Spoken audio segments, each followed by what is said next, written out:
Hi എല്ലാവർക്കും നമസ്കാരം. എല്ലാവരും സുഖമായിട്ടിരിക്കുന്നു എന്ന് വിശ്വസിക്കുന്നു. അപ്പം നമ്മുടെ ശിവരാത്രി കഴിഞ്ഞു. അതിൻ്റെ കുറച്ച് വിശേഷങ്ങളാണ്. പൊതുവെ ശനിയാഴ്ച ഞങ്ങൾക്ക് വളരെ പ്രിയപ്പെട്ടൊരു ദിവസമാണ്. കാരണം ഉച്ചവരെ ക്ലാസ്സാണ്. അതുകൊണ്ട് തന്നെ ഞങ്ങളുടെ ക്ഷീണം മുഴുവൻ തീർക്കുന്ന ഒരു ദിവസമാണ് പിറ്റേന്ന് വരുന്ന ഞായറാഴ്ച. കാരണം രാവിലെ നമ്മൾ നേരത്തെ ഉണരൊന്നും വേണ്ട. അപ്പോൾ ഈ വട്ടം ഞായറാഴ്ചയാണല്ലോ ശിവരാത്രി വന്നത്. അപ്പോൾ അറിയാതെ കുറച്ച് ഉറങ്ങിപ്പോയി. ആ സമയത്ത് നമ്മുടെ താഴെയിൽ ദീദിമാർ ഇവിടെ ഞങ്ങളുടെ കോമ്പൗണ്ടിൻ്റെ താഴെ ക്വാർട്ടേഴ്സിൻ്റെ താഴെ കോമ്പൗണ്ടിൽ തന്നെ ശിവഭഗവാന്റെ ഒരു ചെറിയ അമ്പലമുണ്ട്. അപ്പോൾ രാവിലെ തന്നെ അവിടെയുള്ള പൂജയും അതിൻ്റെ മണിയുടെ ശബ്ദമൊക്കെ കേട്ടിട്ടാണ് ഞാൻ ഉണർന്നത്. മോള് ഇച്ചിരി വൈകിട്ടുണ്ടായിരുന്നു എഴുന്നേൽക്കാനായിട്ട്. അപ്പോൾ വീട്ടിൽ വിളക്കൊക്കെ കത്തിച്ചതിന് ശേഷം ഞാൻ താഴോട്ട് വന്നു. അപ്പോൾ വന്ന് നോക്കുന്ന സമയത്ത് അവിടെ ദീദിമാരും അവർ ഫാമിലി ആയിട്ട് ഇങ്ങനെ പൂജ ചെയ്യുന്നുണ്ടായിരുന്നു. അപ്പോൾ ഇവിടെയുള്ളൊരു പ്രത്യേകതയാണ്, അതായത് നമ്മുടെ നാട്ടിൽ എന്നൊക്കെ വെച്ചാൽ നമുക്ക് അത് ചിന്തിക്കാൻ പോലും പറ്റില്ല. അതായത് ഏതൊരു ക്ഷേത്രമാണെങ്കിലും അവിടെ പൂജ ചെയ്യുന്നത് പൂജാരികളായിരിക്കും സ്വാഭാവികമായിട്ടും. കല്യാണം കഴിഞ്ഞ് ഏട്ടൻ്റെ കൂടെ ഇങ്ങനെ ഊര് ചുറ്റാൻ തുടങ്ങിയതിന് ശേഷമാണ് ഇങ്ങനെ പുതിയ പുതിയ ഓരോ കാര്യങ്ങളൊക്കെ ഞാൻ അറിയാൻ തുടങ്ങിയത്. ഈ നോർത്ത് ഇന്ത്യൻസ് അതുപോലെ അവരുടെ കൾച്ചർ, അവരുടെ പൂജകൾ, അതൊക്കെ എന്ന് പറഞ്ഞാൽ കല്യാണം കഴിഞ്ഞ് ഞാനിങ്ങനെ നമ്മുടെ നാട് വിട്ടതിന് ശേഷമാണ് ഞാൻ കണ്ടു തുടങ്ങിയത്. അവർ തന്നെയാണ് പ്രതിഷ്ഠയ്ക്ക് ആരതി ഒഴിയുന്നതും പിന്നെ എന്താ പറയുക വല്ല അഭിഷേകങ്ങളൊക്കെ ഉണ്ടെങ്കിൽ അത് ചെയ്യുന്നതും ഒക്കെ ഫാമിലി ആയിട്ട് തന്നെയാണ് ചെയ്യാറ് അവർ. ഞാനപ്പോൾ താഴെ പോയി തൊഴുതതിന് ശേഷം വീട്ടിലേക്ക് വന്നിട്ട് ഒരു പ്രസാദം ഉണ്ടാക്കി. ഈ പ്രസാദം ഉണ്ടാക്കുന്ന വീഡിയോ ഞാൻ വേറെ അപ്ലോഡ് ചെയ്തിട്ടുണ്ട്. അപ്പോൾ താല്പര്യമുള്ളവരൊന്ന് കാണുക കേട്ടോ. ഓക്കെ, അപ്പോൾ പ്രസാദം ഉണ്ടാക്കി കഴിഞ്ഞപ്പോൾ അതിൽ എനിക്ക് തുളസി ഇടണമെന്നുണ്ടായിരുന്നു. പക്ഷേ തുളസി ഇല്ല. അപ്പം ഞങ്ങൾ ഇപ്പോഴാണല്ലോ ക്വാർട്ടേഴ്സിലേക്ക് മാറി വന്നത്. അപ്പം എൻ്റെ കയ്യിലുണ്ടായ തുളസി ചെടിയൊക്കെ ഉണങ്ങിപ്പോയിട്ടുണ്ടായിരുന്നു. അപ്പോഴേക്കും മോളെ എണീറ്റു. അങ്ങനെ ഞാൻ മോളെ കുളിപ്പിച്ച് റെഡിയാക്കി ഞങ്ങൾ താഴെ തുളസി അന്വേഷണം തുടങ്ങി. എന്തായാലും എനിക്ക് ഉറപ്പാണ് എവിടെ നിന്നായാലും തുളസി കിട്ടാതിരിക്കില്ല. കാരണം ഈ ഇവരുടെ ആരുടെയെങ്കിലുമൊക്കെ വീടിൻ്റെ മുന്നിൽ തുളസിയുടെ തൈ ഉണ്ടാവും. അങ്ങനെ ഞങ്ങൾക്ക് ആവശ്യമുള്ള തുളസിയൊക്കെ പറിച്ച് ഞങ്ങൾ തിരിച്ചു വരുന്ന സമയത്ത് ഇതേത് ഞങ്ങളുടെ ക്യാൻറ്റീനാണ് കേട്ടോ, കോമ്പൗണ്ടിലുള്ള ക്യാൻറ്റീനാണ്. അവിടെ പോയിട്ട് ഞങ്ങൾ പാല് വാങ്ങിച്ചു. വൈകുന്നേരം താഴെ പോയിട്ട് ശിവലിംഗത്തിൽ അർച്ചന ചെയ്യാൻ വേണ്ടി, അഭിഷേകം ചെയ്യാൻ വേണ്ടിയിട്ടാണ്. അങ്ങനെ പാലൊക്കെ വാങ്ങി ഞങ്ങളിതേ കുറച്ച് അരിപ്പൂവൊക്കെ കിട്ടിയിട്ടുണ്ടായിരുന്നു കേട്ടോ. അങ്ങനെ ആ പൂവൊക്കെ പറിച്ച് വീട്ടിൽ വന്നു. എന്നിട്ട് ഞാൻ പ്രസാദത്തിൽ നല്ലോണം തുളസിയൊക്കെ നന്നായിട്ട് കഴുകിയിട്ട് പ്രസാദത്തിൽ വെച്ചിട്ട് ഭഗവാനെ നിവേദിച്ചു. മോൾക്ക് മധുരം അത്ര ഇഷ്ടമില്ലാത്തതുകൊണ്ട് തന്നെ ഞാൻ അധികം അങ്ങനെ ഉണ്ടാക്കാറില്ല.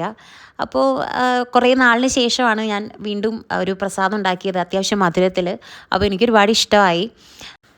അങ്ങനെ പറഞ്ഞ സമയം ഉച്ചയായിട്ടുണ്ട്. അപ്പോഴേക്കും ഏട്ടൻ്റെ വീഡിയോ കോൾ വന്നിട്ടുണ്ടായിരുന്നു. ശിവരാത്രി ആയതുകൊണ്ട് തന്നെ സ്പെഷ്യൽ പ്രസാദവും ഭക്ഷണമൊക്കെ ഉണ്ടായിരുന്നു. അങ്ങനെ ഞങ്ങൾ സംസാരിക്കുന്നതിനിടയിൽ തന്നെ ഞാൻ ഏകദേശം ഞങ്ങൾക്ക് വേണ്ടിയുള്ള ഫുഡ് ഇങ്ങനെ പ്രിപ്പയർ ചെയ്യുന്ന തിരക്കിലായിരുന്നു. അപ്പോൾ ഒരു വെജിറ്റബിൾ റൈസാണ് എനിക്കും മോൾക്കും വേണ്ടിയിട്ട് ഉച്ചയ്ക്ക് ഉണ്ടാക്കിയിട്ടുണ്ടായിരുന്നത്. രാവിലെ പുലർച്ചെ തുടങ്ങിയിട്ടുണ്ടായിരുന്നു ഈ ദീദിമാരുടെ ഭജൻസും കാര്യങ്ങളൊക്കെ. അതൊക്കെ ഇപ്പോഴും ഇങ്ങനെ നടന്നുകൊണ്ടിരിക്കുകയാണ്. അതിൽ കുറച്ച് ഫാമിലി പോകും, ഫുഡൊക്കെ കഴിച്ചിട്ട് പിന്നെയും വരും, ഇതിങ്ങനെ കണ്ടിന്യൂ ചെയ്യും. അപ്പോൾ ഈ സമയത്തൊക്കെ ഞങ്ങൾക്ക് ഇവരുടെ ഭജൻസ് താഴെ നിന്ന് നന്നായിട്ട് കേൾക്കാനായിട്ട് പറ്റുന്നുണ്ടായിരുന്നു. അപ്പോൾ ഇവർക്കെന്ന് വെച്ചാൽ ഞാൻ മുന്നേ പറഞ്ഞിട്ടുണ്ടായിരുന്നു, പല വീഡിയോസിലും ഞാൻ പറഞ്ഞിട്ടുണ്ട്, ഇവർക്ക് ഒരു പൂജ എന്നൊക്കെ പറഞ്ഞു കഴിഞ്ഞാൽ ഇങ്ങനത്തെ ഒരു ദിവസമൊക്കെ വന്നു കഴിഞ്ഞാൽ അവർക്ക് വലിയ ഉത്സാഹമാണ്. അത് കേട്ടിരിക്കാനും ഒരു രസമാണ് കേട്ടോ. കല്യാണം കഴിഞ്ഞ് ഞാൻ ഏട്ടൻ്റെ കൂടെ ആദ്യം പോയത് മധ്യപ്രദേശിലാണ്. അപ്പോൾ അവിടെ ഈ ഞായറാഴ്ചകളിൽ ഫാമിലീനെ വന്നിട്ട്, അതായത് പട്ടാളത്തിൻ്റെ ഒരു വണ്ടി വരും, എന്നിട്ട് ഫാമിലീനെ കൂട്ടിയിട്ട് അമ്പലത്തിലേക്ക് പോകും. അമ്പലം എന്ന് വെച്ചാൽ അവിടെ അമ്പലമുണ്ട്, സിഖുകാർക്ക് വേണ്ടിയിട്ട് ഒരു ആരാധനാലയമുണ്ട്, പിന്നെ പള്ളികളുണ്ട്, ഒക്കെ ഈ ഒരു കോമ്പൗണ്ടിലാണ് വരിക. അപ്പോൾ നമ്മൾ ഒരു രസമുള്ള കാര്യം എന്താണെന്ന് വെച്ചാൽ ഞങ്ങളെല്ലാവരും, അതായത് അതിലെല്ലാ ജാതി മത ഭേദമന്യെയാണ് ഞങ്ങൾ പോവാറ്. എല്ലാവരും ഒരു ബസ്സിൽ പോകും. എന്നിട്ട് അവിടെ എത്തിക്കഴിഞ്ഞാൽ ഞങ്ങൾ ഒന്ന് ഡൈവേർട്ടായിട്ട് എന്താ പറയുക ഓരോ ഭാഗത്തേക്ക് തിരിയും. എന്നിട്ട് അമ്പലത്തിൽ ഞാൻ ആദ്യം എന്നെ ഇമ്പ്രസ് ചെയ്തൊരു കാര്യം എന്താണെന്ന് വെച്ചാൽ അവിടെ ഓൾറെഡി ഒരു പണ്ഡിറ്റ്ജി ഉണ്ടാവും. പണ്ഡിറ്റ്ജി എന്താ വെച്ചാൽ പൂജയൊക്കെ ചെയ്യും, നമുക്ക് അതിൻ്റെ ഇടയ്ക്ക് ഭജൻസ് ഉണ്ടാവും, ഒക്കെ ഉണ്ടാവും. അത് കഴിഞ്ഞാൽ നമ്മൾ ഓരോരുത്തർ പോയിട്ട് അവിടെ പൂജ ചെയ്യും. അതായത് നമുക്ക് പൂക്കളൊക്കെ തരും, എന്നിട്ട് നമുക്ക് പോയിട്ട് അവിടെ അടുത്തിരുന്നിട്ട് പൂജ ചെയ്യാം. അവിടെയുള്ള പരിപാടികളൊക്കെ കഴിഞ്ഞാൽ നമ്മൾ വീണ്ടും ഗ്രൗണ്ടിലോട്ട് വരും. അപ്പോൾ എല്ലാവരും വീണ്ടും അവിടെ പിന്നെ ഒന്നിക്കും. എന്നിട്ട് നമുക്ക് കുറച്ച് ഫുഡും കാര്യങ്ങളൊക്കെ തന്നിട്ടാണ് നമ്മൾ പിരിയാറ്. ശരിക്കും ഇന്ത്യയിൽ പല ഭാഗത്തു നിന്ന് വരുന്ന ആൾക്കാരാണ്, പക്ഷെ നമുക്കങ്ങനെ ഫീൽ ചെയ്യാറേ ഇല്ല. നമുക്കൊരു ഫാമിലി ആയിട്ട് തന്നെയാണ് എപ്പോഴും ഫീൽ ചെയ്യാറ്. അപ്പോൾ അന്ന് കണ്ടു തുടങ്ങിയ ആ കാര്യം പിന്നീട് ഞാൻ ഏട്ടൻ്റെ കൂടെ എവിടെ പോകുമ്പോഴും അത് നമുക്കൊരു ശീലമായി, നമ്മുടെ ജീവിതത്തിൻ്റെ ഒരു ഭാഗമായി. അതുകൊണ്ട് തന്നെ ഇവർ ഇങ്ങനെയുള്ള പൂജകളും കാര്യങ്ങളൊക്കെ വരുന്ന സമയത്ത് നമ്മൾ ഓട്ടോമാറ്റിക് അതിൻ്റെ ഒരു ഭാഗമായിട്ട് തീരും. ഓക്കെ, അപ്പോൾ ഇവിടെ രാവിലെ തുടങ്ങിയ പൂജയാണ്. ഓരോ ഫാമിലി ഇങ്ങനെ വരുന്നുണ്ട്, അവർ പൂജ ചെയ്യുന്നുണ്ട്, പോകുന്നുണ്ട്. അപ്പോൾ ഞങ്ങൾ ഇതേ ഇങ്ങനെ ഒരു സന്ധ്യ കഴിഞ്ഞിട്ട് പോകാമെന്ന് വിചാരിച്ചു. അപ്പോഴൊക്കെ ഇങ്ങനെ ഓരോ ഫാമിലി വരികയും പോവുകയൊക്കെ ചെയ്യുന്നുണ്ട് കേട്ടോ. അപ്പോൾ ദീദിമാരവിടെ ഭജൻസൊക്കെ വെച്ചിട്ട് ഡാൻസൊക്കെ ചെയ്യുന്നുണ്ട്. അതെനിക്ക് വീഡിയോ എടുക്കാൻ കഴിഞ്ഞില്ല. അങ്ങനെ ഞാനും രവിമോളും അകത്തേക്ക് കയറി. എന്നിട്ട് ഇതുപോലെ പാലുകൊണ്ടും പിന്നെ ആദ്യം ജലം കൊണ്ടൊക്കെ ഭഗവാൻ അഭിഷേകം ചെയ്തു. അതിനുശേഷം ഞാൻ തുളസിയൊക്കെ വെച്ച് കൊടുത്തു. എന്നിട്ട് നന്നായിട്ട് പ്രാർത്ഥിക്കുകയൊക്കെ ചെയ്തിട്ടുണ്ടായിരുന്നു. ഇനി അവിടെ തൊട്ടടുത്ത് അവിടെ പുറത്തുള്ളൊരു അമ്പലത്തിൽ പോകണം എന്നായിരുന്നു ഞങ്ങളുടെ പ്ലാന്. അപ്പോൾ അതുകൊണ്ട് തന്നെ വേഗം ഞങ്ങൾ അവിടെ പൂജയൊക്കെ കഴിഞ്ഞതിന് ശേഷം പിന്നെ പുറത്ത് പോകാനുള്ള ഒരുക്കമായിരുന്നു. പുറത്തെ അമ്പലങ്ങളിൽ നിന്നൊക്കെ നമുക്ക് ഭജൻസ് ഇങ്ങനെ ഈ കോമ്പൗണ്ടിൻ്റെ അകത്തേക്ക് നന്നായിട്ട് കേൾക്കാൻ പറ്റും കേട്ടോ. കാരണം ചുറ്റിലും അവിടെ ഇവിടെയൊക്കെ ആയിട്ട് കുറേ അമ്പലങ്ങളൊക്കെ ഉണ്ട്. അപ്പോൾ അതിൽ വളരെ അടുത്തുള്ളൊരു അമ്പലത്തിലേക്കാണ് ഞങ്ങൾ പോകാൻ വിചാരിച്ചത്. ഇതിനു മുൻപൊക്കെ ഞാൻ പോയിട്ടുള്ളൊരു അമ്പലമാണ്, ഒരു മുരുകൻ്റെ അമ്പലമാണ്. ശിവരാത്രി ആയതുകൊണ്ട് തന്നെ ആളുകളൊക്കെ ഉണ്ടായിരുന്നു, തിരക്കുണ്ടായിരുന്നു, കുറേ പൂജകളൊക്കെ ഉണ്ടായിരുന്നു. അപ്പോൾ എനിക്ക് മെയിൻ എന്താണെന്ന് വെച്ചാൽ എനിക്ക് അമ്പലങ്ങളിൽ പോകാൻ ഇഷ്ടമുള്ളൊരു പ്രധാന കാരണം എന്താണെന്ന് വെച്ചാൽ അവിടുന്ന് ചുറ്റിലും കിട്ടും നമുക്കൊരു പോസിറ്റീവ് എനർജി കിട്ടാനുണ്ട്. അത് കിട്ടാൻ വേണ്ടി തന്നെയാണ് പ്രധാനമായിട്ട് ഞാൻ അമ്പലത്തിൽ പോകുന്നത്.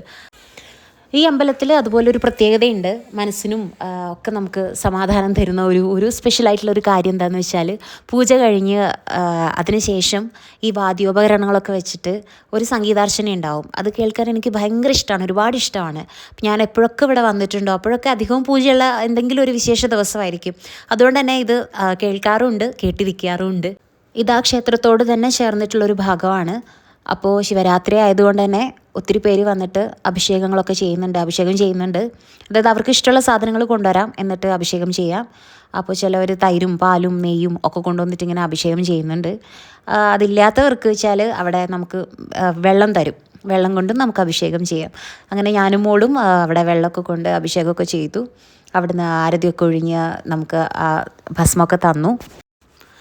ചിലവർ ഓരോ വഴിപാടിൻ്റെ ഭാഗമായിട്ട് അവർ തന്നെ വീട്ടിൽ നിന്ന് ഭക്ഷണമൊക്കെ ഉണ്ടാക്കി കൊണ്ടുവന്നിട്ട് വരുന്ന ആളുകൾക്കൊക്കെ കൊടുക്കുന്നുണ്ട് കേട്ടോ. പായസമൊക്കെ ഉണ്ടാക്കി കൊണ്ടുവരുന്നുണ്ട്, അതുപോലെ ചോറൊക്കെ ഉണ്ടാക്കി കൊണ്ടുവന്നിട്ട് ആളുകൾക്ക് ദാനം ചെയ്യുന്നുണ്ട്. ഇത് അമ്പലത്തിൽ നിന്ന് നമുക്ക് കിട്ടിയ പ്രസാദമാണ്. അപ്പോൾ തൊഴുതു, പ്രസാദമൊക്കെ കഴിച്ചു. ഇനിയിപ്പോൾ നമുക്ക് തിരിച്ചു പോകണം. ഒരു മനുഷ്യനെ സംബന്ധിച്ച് ശരിക്കും അവൻ്റെ ഏറ്റവും വലിയ സമ്പാദ്യം എന്താണെന്ന് വെച്ചാൽ സമാധാനമാണ്, മനസ്സമാധാനമാണ്. അത് നമുക്ക് നേടിയെടുക്കാനായിട്ട് കുറേ വഴികളും ഉണ്ട്. നമുക്ക് പ്രിയപ്പെട്ടവരുടെ കൂടെ സമയം ചിലവഴിക്കുക, നമുക്ക് പ്രിയപ്പെട്ട സ്ഥലങ്ങളിലേക്ക് പോവുക. അതുപോലെ ഒരു വഴിയാണ് എന്നെ സംബന്ധിച്ച് ഈ അമ്പലങ്ങളും കാര്യങ്ങളൊക്കെ. കാരണം അവിടെ എത്തിക്കഴിഞ്ഞാൽ എനിക്ക് ഒരു പ്രത്യേക ഒരു എനർജി തന്നെയാണ് കിട്ടാറുള്ളത്. ഞാൻ പറഞ്ഞല്ലോ, നമ്മുടെ പഞ്ചേന്ദ്രിയങ്ങളെ ശരിക്കും കാമാക്കുന്ന എന്തോ അവിടെ ഉണ്ട്.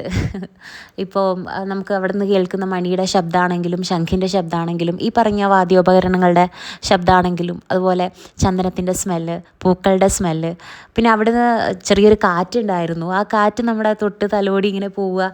ശരിക്കും നമ്മളറിയാതെ നമ്മുടെ നെഗറ്റീവ് എനർജിയൊക്കെ അങ്ങ് പോസിറ്റീവായിട്ട് മാറിക്കോളും. അത് അമ്പലങ്ങളിൽ മാത്രമല്ല, നമ്മൾ വിശ്വസിക്കുന്ന ഏതൊരു ആരാധനാലയോ ആവട്ടെ, നമ്മുടെ സന്തോഷം, നമ്മുടെ സമാധാനം നമ്മൾ കണ്ടെത്തുക. ഒരു മുക്കോത്തിക്കുട്ടി ആയതുകൊണ്ട് തന്നെ ശരിക്കും കടൽ ഞങ്ങൾക്ക് കനിഞ്ഞരുളി തന്ന കാറ്റ് ഒത്തിരി കൊണ്ടിട്ടുണ്ട്. ആ സുഖമുള്ളൊരു കാറ്റ് പിന്നീട് എനിക്ക് കിട്ടിയത് ഇവിടെ ബാംഗ്ലൂരിൽ വന്നതിന് ശേഷമാണ്. ദിവസവും നല്ല കാറ്റ് വീശും രാത്രി. ശരിക്കും നമുക്ക് അവിടെ ബാൽക്കണിയിൽ തന്നെ കിടന്നുറങ്ങാൻ തോന്നും. ഇപ്പോൾ ഞാൻ ഈ വോയിസ് ഓവർ കൊടുക്കുന്ന സമയത്ത് പോലും നല്ല കാറ്റാണ് കേട്ടോ. ഇനിയിപ്പോൾ പുറത്ത് പോകാനുള്ളൊരു വെമ്പലിൽ നിൽക്കുകയാണ് ഞാൻ. എല്ലാവർക്കും ഇഷ്ടമായി എന്ന് വിശ്വസിക്കുന്നു. നിങ്ങളുടെ അഭിപ്രായമൊക്കെ പറയണം കേട്ടോ.